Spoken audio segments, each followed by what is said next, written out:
गिबियावनो आं खुलुमबाय देग्लाय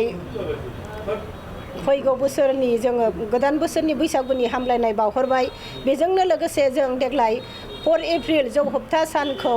फालिनो आखायाव लादों फैगौ बोसोराव फालिनाय बायदिनो देग्लायबो 4 एप्रिल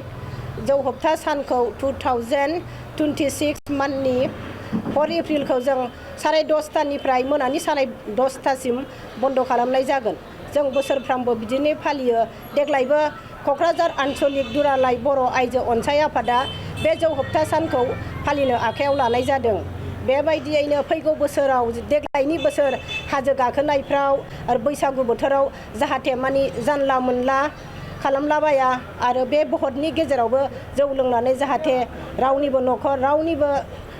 पार्टिफोरखौ जाहाथे डिस्टार्ब खालामा बिनि थाखाय खुलुमहरनाय थाबाय गिबियावनो बोसोरफ्रामबो जों आइजो अनसाय आफादा बेबायदिनो फालिबोबाय थादों देग्लायबो जों फालिनो होननानै क'क्राझार आनसलिक आइजो अनसाय आफादा आवगायबोनाय जादों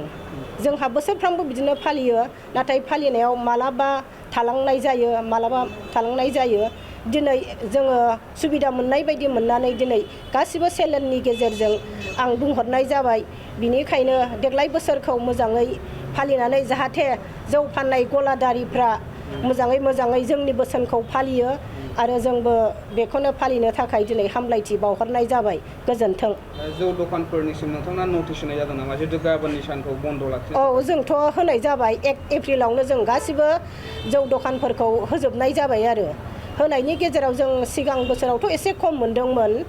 जोङो 2020निफ्राय 25 सिमाव जौ दखाना बांबोनानै दिनैसिम जोङो 50थासो जौ दखानसिम होनो हानाय जाबाय आरो बबावबाफोर थालांबावदोंबाबो थालांनायफ्राबो जाहाथे गाबोननि सानखौ मोजाङै फालियो बेखौनो खुलुमहरनाय थाबाय आरो